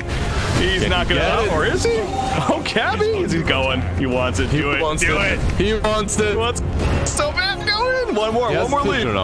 It's a fissure now. He's going in. He's going. The range is absurd. But no rampage. Okay, come on, game. We'll call it a rampage. It took him too much time. Rampage denied. But yeah, that's what we were waiting for. We were waiting for this Morphling to enter God mode. Gabby God mode Morphling right there. Turns into the Shaker, gets plus 1,000,000 damage, hits you and kills you in pretty much 2 hits. Yeah, I feel for EHOME, man. I feel bad for them because this Morphling plus March Shaker are just ridiculously strong at the moment. Top tower is about to take the Yep, it is online and it is doing work. Gabby is starting to really take over this game now. Is under attack. Yeah, so he's just gonna chill up here, waiting for somebody to come nearby. Nope, that's somebody's Beastmaster. Faith Beyond. Are you kidding me? I thought it was just one Shaker, not 2. That was a good connection there. Glimmer keeps saving Earthshake for now, but now 897 on Poker. He has found the dust eventually hits. March dying elsewhere at least, but they're gonna get the kill on Invoker still. I love how they were so bloodthirsty for the Invoker that they didn't give a hell about March. He was dying right next to them, to Necros and one boar. And instead of helping, just killing off the boar and Necros, you know, it takes you a second. They're just chasing for Invoker. They're like, March, this is your time, bro. You know, like you did your part. Dire's top tower has fallen. They get the top tier 3 tower. Gonna go for more. 2 are dead, not buying back, so why not? Your TNC. There's a Blink now purchased on the actual Earthshaker. KP, Glimmer Cave helping to save him. Glimmer Cave certainly doing a lot of work this game right now. KP he just keeps running around in a circle while Gabby is gonna die apparently from the Mystic Flare, but will have the Aegis, so we'll come right back up. Waveform out. Not want to risk further. Yeah, everyone is up on the side of EHOME and you don't have your Shaker there or Pucks. So time to retreat. Perhaps go for the Shrine instead of the melee Raxes and live to fight another day. Puck has to be careful on the bottom. Yeah, they do have silence here. Oh, he's fine. It was a difficult kill though. He has Yules to work with too. Oh, look at Puck. He's actually the one going in. Avoids the Mystic Flare though. Oh, great phase shift, and Gabby says, I'm here to clean up, baby. Oh, he found the Beastmaster. And beyond godlike. 11-1 on this Morphling. Just God mode activate. I know we've seen this combo so many times now, but it's still just every time I can't help but giggle. It's hilarious almost to watch, especially when it's online like this. It's stupid strong, right? It's just stupid. Why is this in the game? That's what you want to ask what I'm yourself. saying, yeah. It's pretty much like why is this possible? It's just so strong. It's crazy. I mean, there are teams that have been able to deal with it. I believe it's TNC that actually won with Morphling Shaker and then won versus Morphling Shaker in the same series. But it's just much easier said than done. It's not easy to deal with this at all. The ability is just absolutely absurd. Deafening Blast won't even connect right there as he just leaps away. And I understand, like, not every player can do this. Gabby certainly has, you know, the fast fingers there and the quick reactions, etc. But it does seem very powerful. But hey, there's bans for a reason. So it's only EHOME to blame in that sense. And there's a jump in. Kill Invoker? Maybe? No, he's actually going to survive. Just barely. Yeah, there's bans for a reason. When you were in the first phase, you know, you have to think about banning one of these 2 heroes just to prevent the combo. When you're drafting in the first stage and they have the second pick, it's not too easy to deal with. They will just find another kill as they're controlling bounty runes elsewhere. Yeah, and he's actually queued up the BKB, and he's level 25, by the way, too. Which is kind of crazy as well. He's just getting kills alone. Like, I'm not surprised he's 30 minutes in. Got him! It's adaptive strikes. That's ridiculous. Yeah, they get him. Echo Slam coming up. They didn't kill Gabby, so they killed the Raid Boss Earthshaker. He's trying to run now, and VT faded. He's only mana for so long. Looking to fall back. How about that Orchid pick up by Chaos Knight? Yeah, definitely did help him take down the Morphling, but he might fall himself here. Yeah, they get him, and he has no buybacks, so the Megas will be claimed by TNC in any second now, I guess. And Morphling, yeah, actually, yeah, you're right. Morphling chose to buy back here. He could have done that earlier, but I guess safer play is just to take the Raxes and push slowly, wait for the Morphling to respawn. Yeah, clearly that caught him off guard.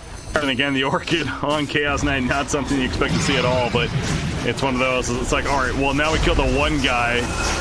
Turns out that the other heroes on this team are also pretty good, and, you know, pretty good farm on top of it, especially Armel and this Puck. He's second behind that Morphling. He's got the dig on level 3 currently. Level 5 just now. 2 more. Let's make it level 5. He's going to TP right back into the mid lane as if he was never gone. Yeah, we were talking talking about Morphling and how well he's doing right now, but it's partly because of Armel and how well of a laning stage he has had, right? Like, he just created so much space afterwards. He was able to rotate across the map, get kill after kill, while Aghanim's was being purchased by the Morphling. And once that Ags is up, once he had the Shaker with a sufficient level, he just turns into pretty much... March is pretty much a walking totem right now. He just walks around and lets this Morphling turn into him, and that's all.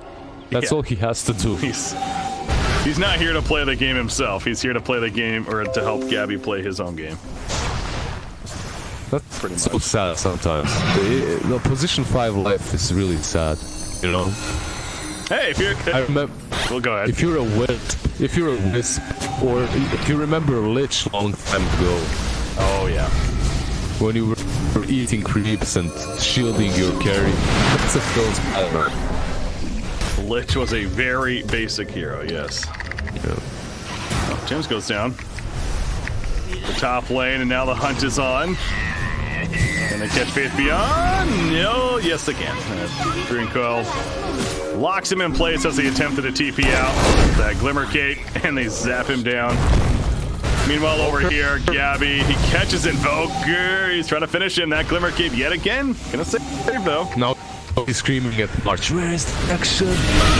No, let's go. No. Will-O-Wisp. He's gonna wait for it in the back, and he gets Invoker. Anyways. However, he's a short kid. Then Morphling. Nice fine. He's fine. He still has Satanic as well to work with right now. TP'd and did dish out a lot of damage. Did manage to take down March, but... Well, they're buying back. EHOME does not want it to be so, but I think it's bound to be so at this rate. This would be mega creeps if they clean it up, but apparently not yet. Gabby gonna morph back into Earthshaker. Says, alright, thank you very much. I got my tools now. Drops the Skywrath. He buys back immediately, but Beastmaster, you can't do that. He's dead for 2 minutes. Chaos Knight caught once again. GG. They're just gonna call the GGs. So, TNC going to the winner portion of the playoffs. They get a little bit of a break now. Congratulations to them. EHOME will have to keep fighting Group A to see where they place going to the playoffs. Yeah, congratulations to TNC. They definitely played super well today, like in both of these series.